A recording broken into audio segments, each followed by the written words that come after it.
America's adversaries are working overtime to undermine our interests and erode the alliances that protect them.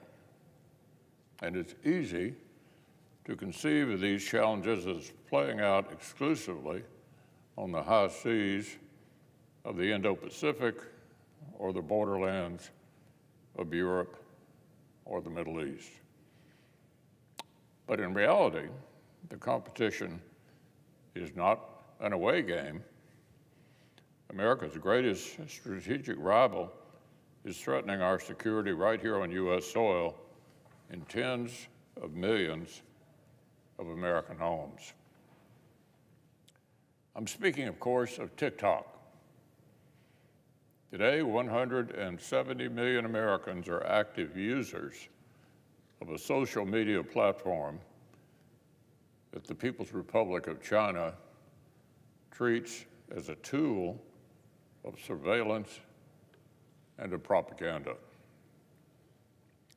TikTok officials like to insist that U.S. users' personal information, browsing histories, keystrokes, and other sensitive data are kept out of the reach of the PRC's teams of censors and propagandists. They claim that what it shows young Americans is what they want to see, not what the PRC wants them to think. But the company's own words shatter this fantasy.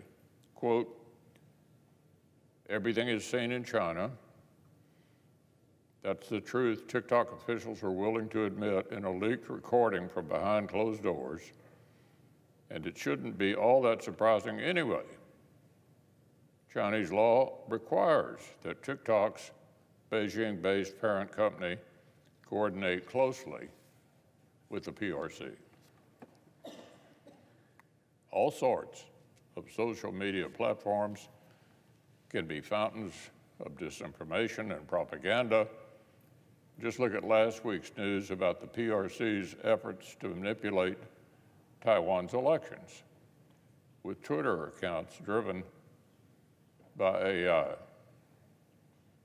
But with TikTok, we're not talking about meddling or hijacking an American platform. In this case, PRC influence and control has been baked in from the very beginning.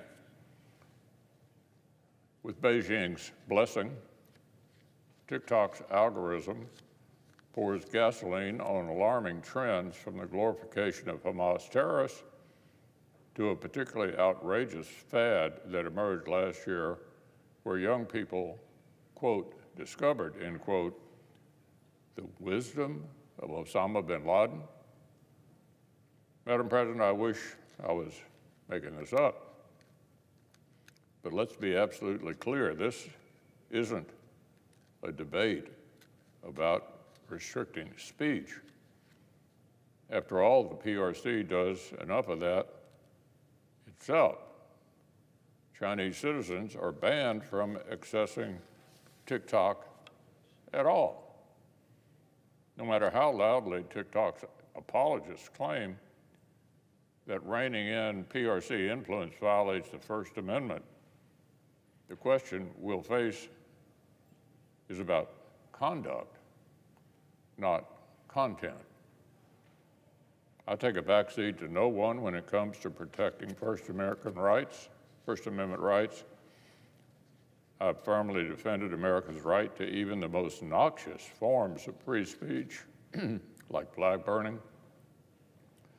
But there's a serious difference between the views Americans might express on TikTok and the actions taken by a platform that's beholden to our foremost strategic competitor. Let me borrow an analogy from someone who's been relentless on this issue. FCC Commissioner Brendan Carr. Here's what he had to say. You can use a pen to write salacious anti-American propaganda, and the government can't censor that content, nor can it stop Americans from seeking such messages out. But if you use the same pen to pick a lock to steal somebody else's property, the government could prosecute you for illegal conduct. So, Madam President, the PRC has spent years trying to pick the lock of America's communications infrastructure. And the federal government has a long history of frustrating Beijing's efforts.